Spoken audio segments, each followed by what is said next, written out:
Hello everyone! Welcome po sa ating channel. This is Coach Jared. What's up? What's up mga kababayan? Good morning, good afternoon, good evening wherever you are in God's green earth. Ngayon pinapanood nyo itong ating video ngayong araw at marami pong salamat sa inyo po patuloy na pagsuporta sa ating channel. Huwag nyo kakalimutan mag-subscribe sa ating Coach Jared YouTube channel. Pa-follow tayo sa ating Facebook page ng Bahay Mga Cocheros at huwag nyo rin po kalimutan ang ating Coach Jared Highlights na YouTube channel. Yan po yung ating second channel at marami po tayong gagawin dyan starting next week. At I hope suportahan nyo po lahat ng ating efforts lalo na dito po sa ating channel. Okay. So mga kababayan, dito po sa ating recorded video, mga kababayan, pag-uusapan natin itong update sa Missing Sabongeros na naman tayo, mga kababayan. Missing Sabongeros na naman tayo. Bakit? Kasi mga kababayan, nagsalita na. Nagsalita na ang La Greta. Yan. Si La Greta. Nagsalita na po siya tungkol sa kaso nitong Missing Sabongeros. Ang problema, mga kababayan, it's a generic denial. Sige, mamaya pag-usapan natin kung bakit. Ito po kasi yung balita kahapon. As of yesterday, si Atong Ang at si Gretchen Barreto ay pinipisil-pisil na suspect. Na sila ay gawing suspect dito sa kaso na Missing Sabongeros. Yan po ang sinabi ng DOJ kahapon. Dahil sa involvement nga nila Greta, ayan sila Greta, si Gretchen Barreto, sa negosyo ni Atong Ang. Alam naman natin yung mga namatay na Missing Sabongeros. Yung mga umonse daw kay Atong Ang. Kaya yun. So, ngayon mga kababayan, sila ay kinukonsidera ng suspects. Businessman Atong Ang and actress Gretchen Barreto are now considered suspects in the case of the missing cockfighters, the Department of Justice said on Thursday. Sabi yan ni Sec Boying Remulla. At sila daw ay kakasuhan ng sooner than later it will happen. Uy! Malapit-lapit nang lumabas ang kaso laban sa kanilang dalawa, mga kababayan. At nagsalita na ho sila Greta tungkol dito. Nagsalita na ho si Gretchen Barreto. At nakakagulat po ang kanyang sinabi. Nakakagulat po ang kanyang sinabi, mga kababayan. Umamin po sila Greta na siya ay walang kinalaman sa nangyari. Panoorin natin. Inilagay sa restricted duty ang 15 pulis na isinasangkot sa pagkawala ng mga sabongero ay sa Justice Secretary. At sa unang pagkakataon naman, nagsalita na ang kampo ni Gretchen Barreto at iginiit na walang kinalaman ng aktres sa kaso. Yun. Taliwas sa mga pahayag ng whistleblowers. Saksi, si Marisa Mal. Isa si Gretchen Barreto sa idinadawit ni Julie Dondon Patidongan sa kaso ng pagkawala ng mga sabongero. Ang aligasyong yan, mariing itinanggi ng kanyang kampo sa aming eksklusibong panayam. She denies it categorically. Because the fact of the matter is, wala siyang kinalaman doon, wala siyang ginawa, wala siyang sinabi that connects with the disappearance of the Sabongeros. Puro espekulasyon lamang daw ang mga pahayag ni Patidongan at wala namang matibay na ebidensya. Yung sinabi ni Secretary Remulla, naintindihan ko, nang ibig niya lang yan sabihin na tinuturing niyang suspect si Ms. Gretchen Barreto ay dahil siya'y pinalanganan ng whistleblower. I'm very confident na magkakaroon pa ng investigation at makikita na based dun sa sinabi ng whistleblower, wala siyang nakitang ginawa o wala siyang nakitang sinabi ni Ms. Gretchen Barreto. In other words, he did not witness anything. And his allegations against Ms. Barreto is based on a suspicion, speculasyon na dapat involved siya dahil siya ay malapit kay Mr. Atong Ang. Tama ba yun? Ang spekulasyon ay hindi ebidensya. Nang tanungin po. Yun. Balikan natin sinabi ni attorney. Actually, may punto po dyan si attorney. May tama po dyan si attorney. May punto siya dyan sa sinabi niyang yan. Kasi, kung ikaw ay mag-aakusa, the burden of proof is on you. The onus to provide the evidence is on you. Oo, nasa iyo. So, idadamit niyo yung pangalan ni Gretchen Barreto, dapat siya rin yung magsabi, itong si Julie Patidongan, si Dondon Patidongan, siya rin ho yung magsabi kung ano ang level ng involvement ni Gretchen Barreto. Pero siguro mga kababayan, kailangan din nating makita if there is a conspiracy. Oo.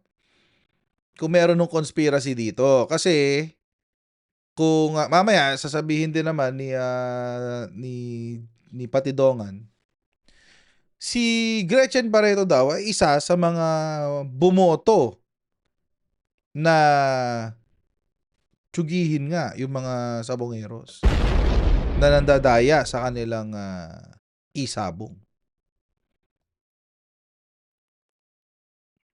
So kung ganon, complicit siya. But again, that is to be proven pa. Kailangan nung mapatunayan yun, mga kababayan. At korte na ho ang magsasalita dyan. Or korte na ang magtitingin sa ebidensya at ang susukat ng gravity at ng validity nitong ebidensya na ilalabas ni Patidongan. Pero right now, mga kababayan, siguro it is also in the same vein or at the same time, it is also premature. Medyo maaga pang i-dismiss na si Gretchen Barreto ay hindi kasama. Oo. Of course, si attorney, she's hired to defend si Gretchen Barreto and she's just doing her job. Kumbaga. Trabaho niya yan. Kasama yan sa trabaho niya na i-PR din si Gretchen Barreto na siya ay inosente. So, I mean, she's just doing her job, but, let the investigation speak for itself. Oh. At kung madidismiss ang kaso laban ni Gretchen Barreto, di well and good, di ba? Congrats. Pero kung hindi, she needs to face the music. Okay, tuloy natin ito, guys. Sir Atong, ang tama ba yun? Ang spekulasyon ay hindi ebidensya. Speculation is not evidence. Tama po yun. Speculation is not evidence. Pero it becomes evidence if there is documentation or there's a material fact. Oh, no, not material fact. There's documentation or merong witness. So, abangan natin. Again, ginagawa lang ni attorney yung trabaho niya. It's her job. She was hired to defend si Gretchen Barreto. So, it's part of her job para i-PR si Gretchen Barreto, guys.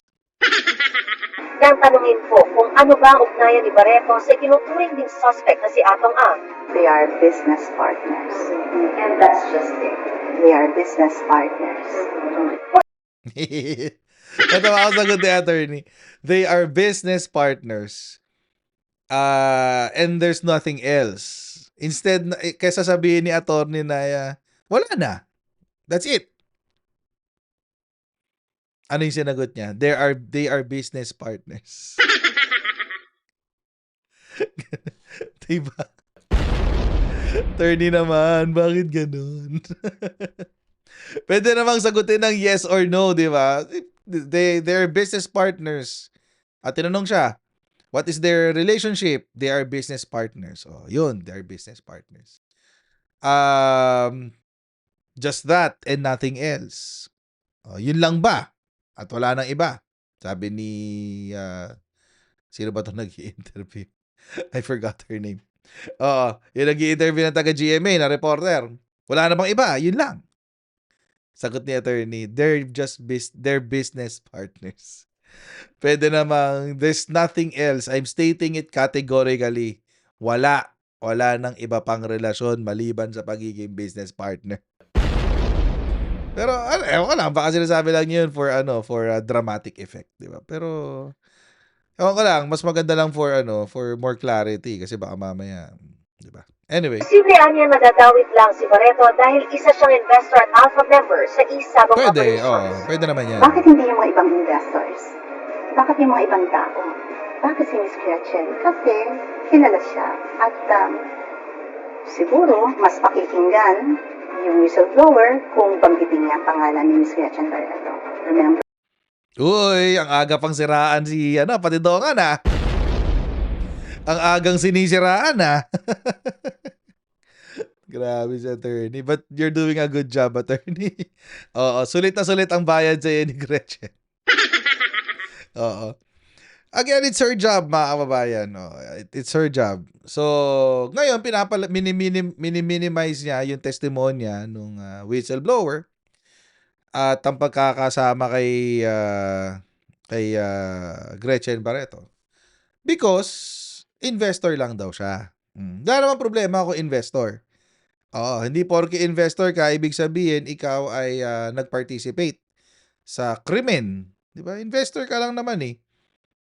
Unless investor ka tapos kasama ka sa nag-participate. Ibang usapan yun.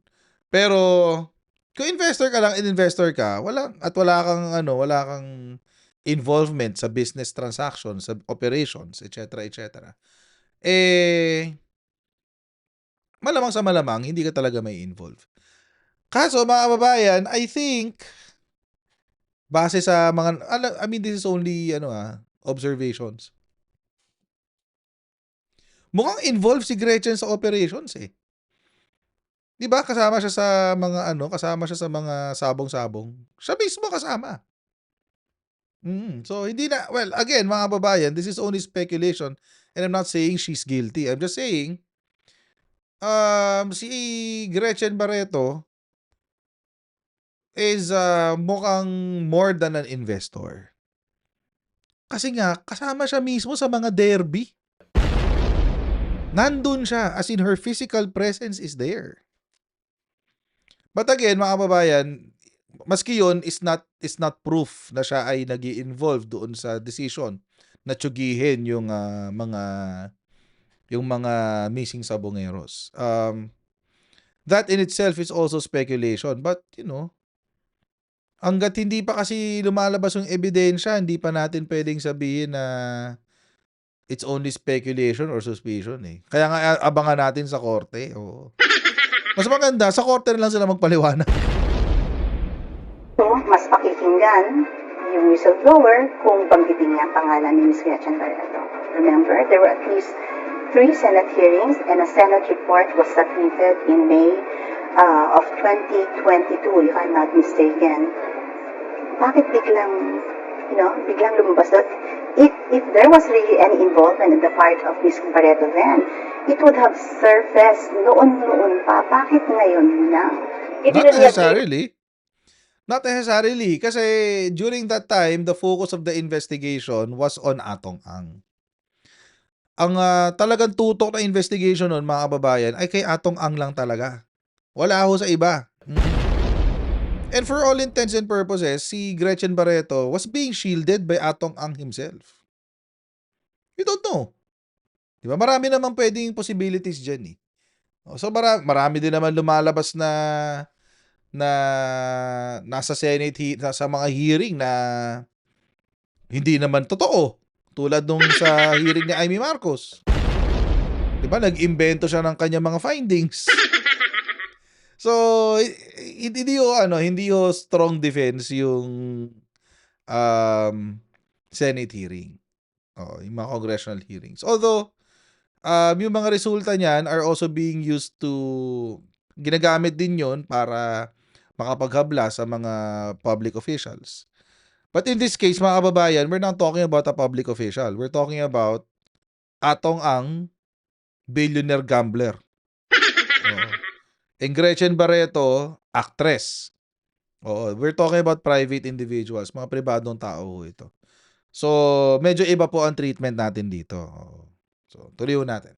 Ang kampo ni Barreto na may nagtangka umunong mangigil sa aktres kapalit ng pag-alis ng kanyang pangalan sa listahan ng mga dawit sa kaso. Sinasabi na just pay off. Na makipag-usap ka na, makipag-deal ka na.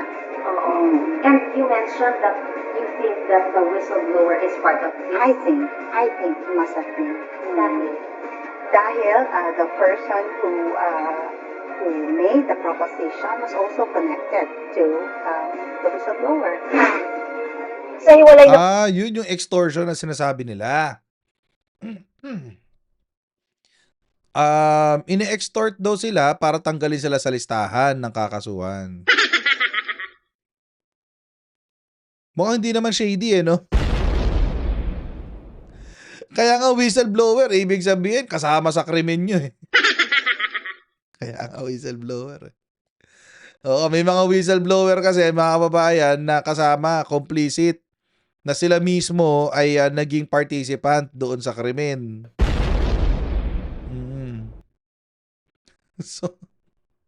So, ibig sabihin, kung kasama sa listahan, again, mga kababayan, hindi ko pinipilit si Gretchen Barreto nawibirdohan lang ako sa sinasabi ni attorney.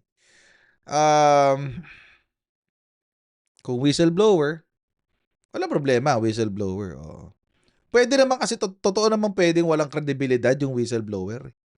Wala problema doon, okay lang yun. But again, mga kababayan, I guess it's too early na i-dismiss ng sambayan ng Pilipino yung sinasabi ni whistleblower. Kasi parang ganun yung direction ni attorney. Parang ganun yung direction ni attorney I-dismiss na natin yan. Walang kwenta yan. Suspicion lang yan. Chismis lang yan. In-extort lang yung kliyente ko, etc. etc. It's too early. Di pa nga natin nakikita yung mga boto sa taal Siguro pag walang na-provide o walang napatunayan doon, pwede. And then there are ways of na masiguro para ma-discredit yung whistleblower. Pero kung yung testimonya ng whistleblower was enough para seryosohin ito ng DOJ, baka there's something. Hintayin natin. Abangan natin yung resulta ng investigasyon. Tuloy natin. Panayam ng GMA Integrated News kay Patidongan, sinabi nitong magkakasama sila ni Barreto at ng isang engineer Yun pala sa Alpha Group ng negosyante. Aniya, grupo ito ng mga taong pinakamalalapit kay Ang na may-ari ng Lucky 8 Star Quest Incorporated, ang operator ng Sabungang Manila Arena. Sa isang pulong daw ng Alpha Group, tinanong sila ni Ang kung dapat daw dukutin at iligpit ang mga sabongerong di umano ay nandaraya. Ang sabi ng kampo ni Gretchen Barreto, puro hearsay ang mga sinasabi mo laban sa kanya. Alam niyo naman na kasama ni Mr. Atong Ang yan at saka Alpha yan.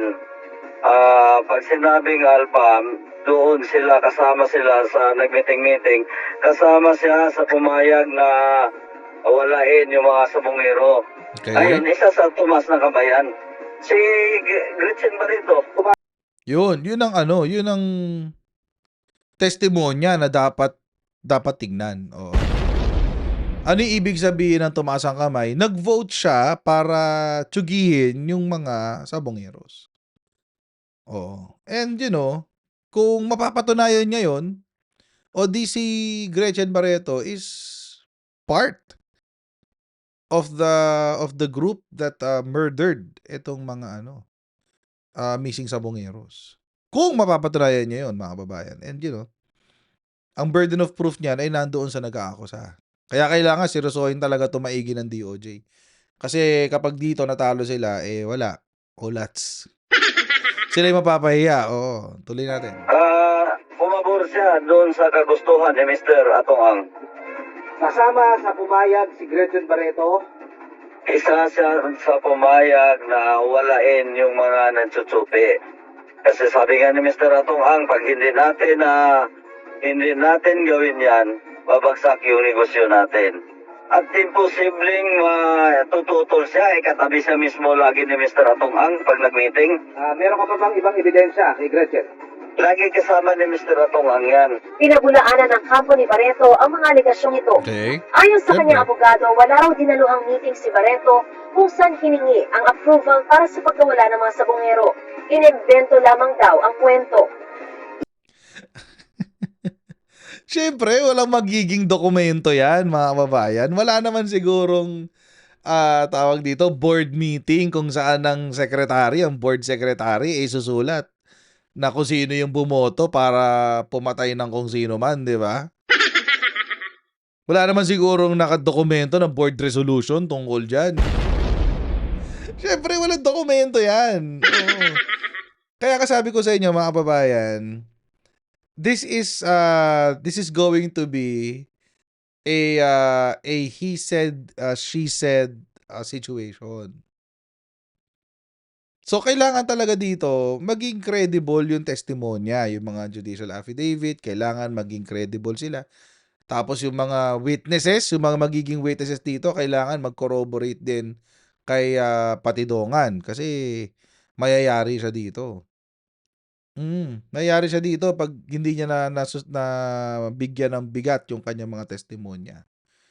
But again, mga babayan, it's also masyado pa umaaga para sabihin natin na nagsisinungaling si Patidongan. Hintayin ho natin yung investigasyon. At yung mga sinasabi ho ng mga abogado, mga kababayan, that's lawyer talk. Nagtatrabaho lang sila, guys. Oo, binayaran sila ng kanilang acceptance fee. At so, kailangan nila ipagtanggol yung kanilang mga kliyente. Hiningi ang approval para sa pagkawala ng mga sabongero. Inimbento lamang daw ang kwento. It's so absurd. It's an obvious belated embellishment. It just further proves that he's inventing. Nagwiwito yata yung whistleblower. Wala pa raw formal na sabina o summons mula sa Department of Justice na natatanggap ang kampo ni Gretchen Barreto. Ngayon pa man tiniyak ng kampo niya na bukas sila sa investigasyon at handa makipagtulungan dahil wala raw silang tinatago. Panawagan daw ni Barreto, patas at masusing investigasyon para mabigyan ng hustisya ang mga nawawala. She Okay. prays for a result that will give justice to the Saboneros and their families. Kanyang hope is that there is a thorough and objective investigation, and she shares the desire of the Saboneros, their families, na magkaroon ng closure dito at magkaroon ng just result. Galing pumiyar ni ate. Patidongan, ang ghost signal sa pagtukot at pagpatay sa mga nawawalang sabongero ay galing umano kay Ang. Nalalaman daw niya ito dahil isa raw si Patidongan sa kumakausap sa mga pulis na gagawa ng lahat ng utos. May bayad daw sa kada utos. May buwan ng payola rin daw ang ilang pulis mula kay Ang. Uy, Noong payola. Martes ng gabi, ibinigay na ni Patidongan sa mga pulis ang mga petty cash voucher na ito na naitago raw niya. Ito raw ang patunay ng mga ginabayad ni Atong Ang noon sa mga pulis. Ang isang petty cash voucher na may halagang 200,000 pesos nakapangalan Ayan, oh, umano sa patay. isang police colonel. 2 million pesos naman daw para sa isang police lieutenant colonel at mahigit 2.6 million pesos para sa isang unit ng PNP na siya raw trumabaho. Grabe. Intel ang Lalaki ng nakalagay amounts. doon. Pag sinabing Intel, yun na yung pag 500,000, yun na yung bayad sa mga pinatay Ito yung 15 na naka-custody or parang preventive custody yata, something. Oo, baka yun naman nakapangalan doon, ano. Lalaki ng amounts, no? 2.6, 2 million. Grabe, no? Tindi. nila. Overall naman, na kinukuha ng isang kernel, yun ang monthly niya, 2 million. Ano ba pa ito? Monthly, oh. Ay, yun na yun. Sa trabaho, yung protection lahat na. Yun yung, kumbaga, mas malaki yung kernel dahil mga tao niya yung nandun. Paninindigan daw ni Patidongan ang mga sinabi niya hanggang korte.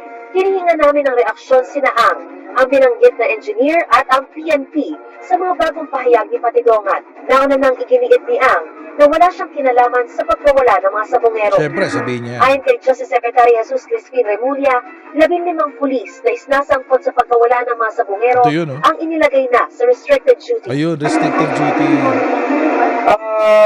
Carry out ng executions. Under restricted duty na sila. They have to report already to officers para doon na sila.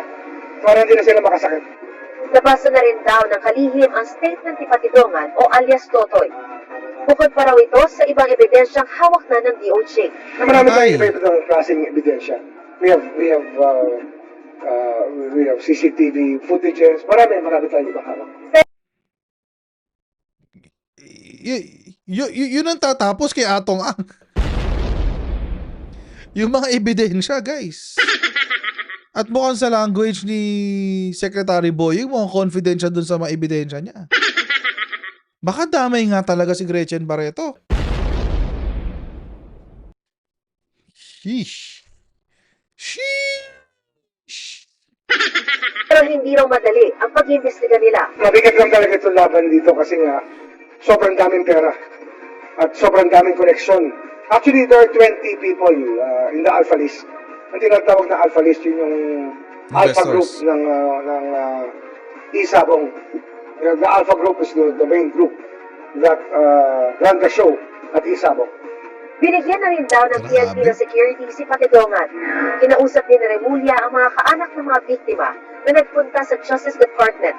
Sabi nila, nabigyan sila ng linaw at pag-asang makakamit ang hustisya. Hindi na kami nagulat kasi in the first place, kasi ibang kasama namin, doon naman sa lugar niya na wala, no? Tapos yung brother ko na si John Lasco ay isang master agent, wala namang ibang pwedeng,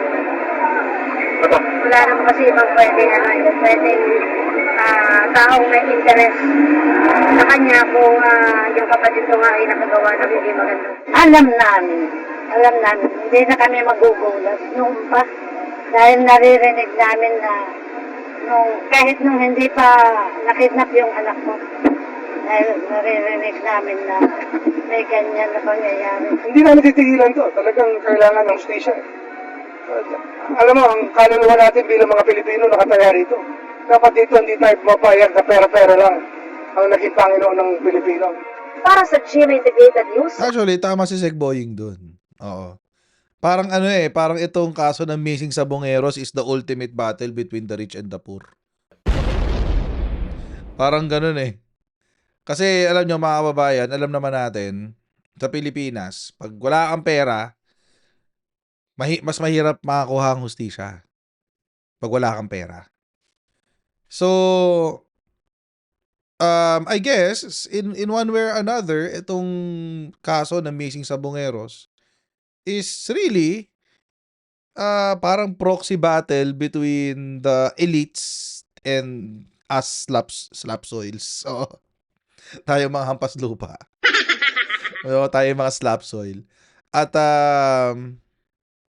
regardless mga babayan, tama ko si Jack Boying doon, no? Dapat hindi mawala ang kaluluwa ng mga Pilipino dito. Na hindi pwedeng pairalin dito yung pera-pera lang. Lalo na may nagsalita daw doon sa, di natin alam kung si Atong Ang ba yun or someone else, nagsalita na pati daw ang Chief Justice ng Korte Suprema kaya niyang bayaran. Diba? So, sana ay makamit ang hustisya. Kung ang hustisya po ay inosente, si Atong Ang, si Gretchen Barreto at yung mga nasa Alpha List or Alpha Group, then so be it. Kung yun po ang sasabihin ng ebidensya. Pero ang sasabihin lang po ng ebidensya ay ang kabaligtaran, na guilty, si Atong Ang at si Gretchen Barreto at yung mga nasa Alpha Group, yun na po sana ang lumabas sa ating mga korte. At mabigyan ng hustisya itong mga namatay na sabongeros. Parang war on drugs lang din yan eh. Presidente versus hampas lupa. Ganito rin yun.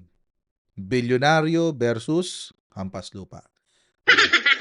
It is what it is. That's the reality of life. At sana po, magkaroon nga po ng tunay na hustisya dito sa kaso na to. Oo. So mga babae, hanggang dito lang po muna tayo sa ating video. God bless everyone and see you in our next live stream. Alright? God bless. See you next time. Bye!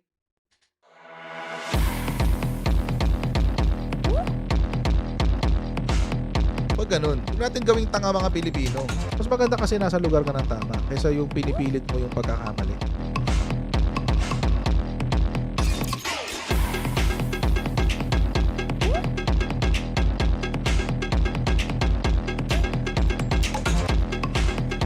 Are they willing to go that far? Hindi makakalimutan ng Pilipino yan hanggat di nasasagot niya. Sino ngayon nagsasabi ng totoo?